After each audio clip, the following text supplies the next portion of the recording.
The article discusses how artificial intelligence, AI, is creating, transforming, and destroying jobs. It highlights the concerns and anxieties over AI taking over human jobs, but also explores the new job opportunities and changes AI brings. AI jobs are booming, and economists differentiate between labor substitution and labor complementation. Synthetic. Tempestuous. Ripping. Breach. Concrete. Desperately. NPR.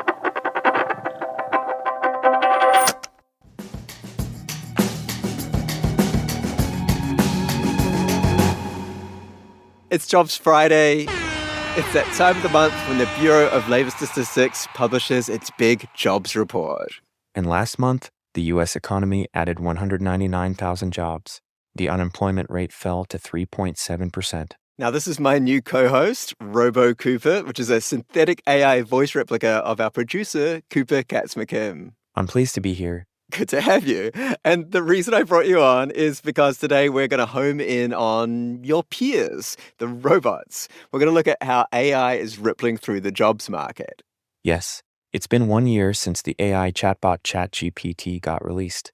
Google just this week released a new version of its chatbot Bard with more advanced capabilities, and AI jobs are booming. That's right. And we've heard a lot of concern and anxiety over the jobs that AI like you are taking over. Economists call this substituting labor. But we also wanted to hear about the jobs that AI is creating and reshaping. Economists call that complementing labor. This is The Indicator from Planet Money. I'm Darian Woods. And I'm Robo Cooper. Today on the show, how artificial intelligence is making new jobs and transforming old ones. We talk with people with these fresh job titles, and we ask what this all says about the tempestuous currents ahead. Robo Cooper, I really appreciate you stepping in when Waylon and Adrian couldn't make it today. R.I.P. Wait, hold on. What do you mean by that? They put up a valiant fight. With NPR Plus, there's more to hear, like extended interviews with some of the experts we talked to at Planet Money and The Indicator. It's a mistake for economists to only think about economic efficiency when considering policies because you'll actually wind up with a worse outcome. And with NPR Plus, you help keep NPR going. Learn more at plus.npr.org. With NPR Plus, you get bonus content from behind the scenes of your favorite shows, like the NPR Politics podcast. A friend of mine who worked at the Associated Press came into the courtroom and said, "Step to it, Michael Cohen has flipped on Trump." And with NPR Plus, you'll be supporting public media. Learn more at plus.npr.org. Ho, ho, ho! NPR Santa here, coming to you live from the North Pole, where our NPR elves have just completed work on this season's most convenient gift, NPR Plus. Give the gift of sponsored free listening and even bonus episodes from your favorite NPR podcasts, all while supporting public media. Learn more at plus.npr.org. Ho, ho, ho! All right, we have ditched our AI co-host due to a breach of contract. So our human guide through the new jobs landscape of artificial intelligence is Eric Brynjolfsson. Eric is a professor at Stanford, where he runs the Stanford Digital Economy Lab. And he, like a lot of other people, has thought a lot about AI destroying jobs. There's a bias in me and in everybody. It's easy to look at the existing jobs and think, okay, how could some of those be reduced or eliminated? It's much harder to think of something we've never seen before.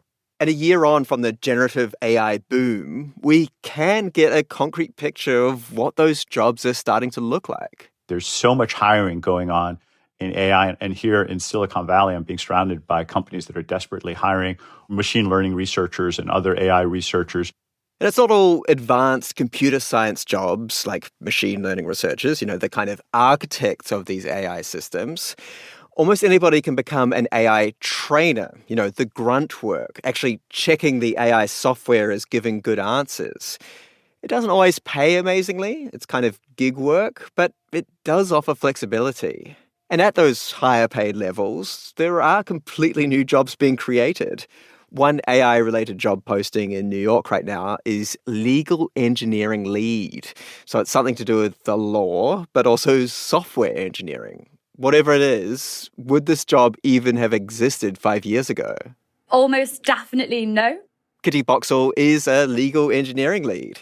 She works for a company called Robin AI. It's a completely new domain, and it is really bridging that expertise between those two fields, hence the legal and the engineering, quite literally married them together. What Robin AI does is basically ChatGPT for legal contracts. So it can help lawyers research precedents, and it can tweak contracts. So Kitty works with the coders to make sure the software works for the lawyers who might use their product. You need to communicate and think and speak like a lawyer, and it's something that they couldn't do. And that's where they looped in members of our legal team who test and use the product a lot to help with those communication segues. So that's the first category in terms of ways that AI is reshaping the jobs market, creating completely new jobs. But Erik Brynjolfsson says there's another way in which AI is creeping up on the workforce. It's transforming ways existing jobs operate. Recently, Erik and his colleagues conducted an experiment with about 5,000 call center workers, and they gave them a version of ChatGPT. It was helping the human agents answer the human callers in a better way, but giving them more complete answers. In particular, the less skilled workers were now able to do their work at close to the same level as the most skilled workers. We covered Erik's findings back in May, and the bottom line is that they found that the workers using ChatGPT performed on average 14% better in their support calls. Erik says that even his job as an academic has changed since the launch of ChatGPT a year ago. I asked it to help with an outline of a book draft I was thinking of, and I was kind of scared that it came up with some ideas that I thought I'd been sort of secretly thinking about in my own head. And it was saying some similar things. And I was like, oh boy, I guess I'm not as original as I thought I was. But on the other hand, if you're willing to sort of let it play around a little bit, it can be a tool for enhancing creativity and helping generate new ideas. So generative AI like ChatGPT and Bard can potentially be a complement to human labor. It can even sometimes result in employers hiring more people because of how much more they can achieve. Take Jill Burstein. It's really exciting. There are just so many new things you can do. She works for Duolingo, the language learning app with that cheeky owl. And separate from the app, Duolingo, the company, makes an English language exam. This exam is for non-native English speakers who might want to, say, apply for a college. And Jill says that her work has completely changed over the last year. AI is able to generate the questions for that English exam.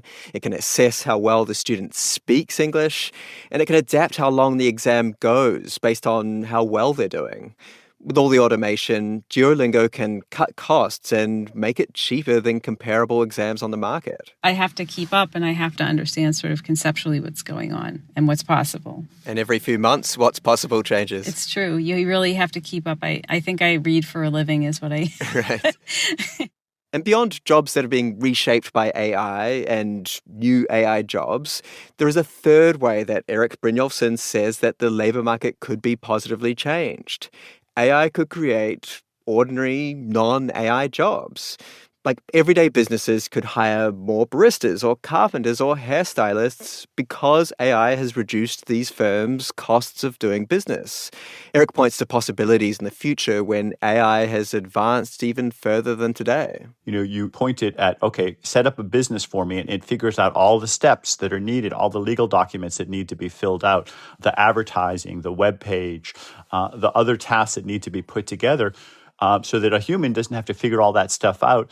And these AI systems ultimately will be talking to each other and, in principle, could massively speed and simplify those processes so that hypothetical hairdresser would be able to do what they like to focus on. A lot of this other work could be done by the artificial capable intelligence. So that's the positives. New jobs building and supporting AI systems, transformed jobs that allow you to do more in your work, and businesses that find it easier to start and expand due to AI. But the new software engineering jobs are kind of cold comfort for somebody who's lost work as a translator or a copywriter. Erik says this will still be a period of massive change. What I could see is a lot of disruption in wages as some types of expertise become less valuable and others become more valuable. So what tends to happen, what's happened over the past decade, is not so much mass unemployment or changes in the number of people working. It's been more likely to work through the pay that people get. So that's where we should keep our eye on going forward. One example is translators. A couple of decades ago, their wages were about 50% higher than the average workers. Now, as AI translation takes hold, they're only about 15% higher. A lot of that will be because of people substituting away from using human translation services. But Eric says that we as a society actually have a choice about how we want AI to develop. If we focus on machines that allow us to do new things that we've never done before, that complements and extends our capabilities, then we're likely to not only have a higher ceiling, but also have more widely shared prosperity. And that's exactly the attitude, the excitement that was found in the workers I spoke to. People exhilarated about these new tools and how they can help them achieve even more. This show was produced by me, Cooper Katz-McKim. It was engineered by Sina Lafredo. Kate Kincannon is our editor. And Sierra Juarez did the fact-checking. And The Indicator is a production of NPR. Look, artificial intelligence and human intelligence working together. Ha ha ha ha ha.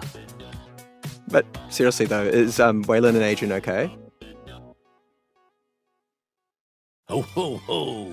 Santa here, coming to you from the North Pole, where the elves in our podcast division have just completed work on this season's best gift for public radio lovers, NPR Plus. Give the gift of sponsored free listening and even bonus episodes from your favorite NPR podcasts, all while supporting public media. Learn more at plus.npr.org.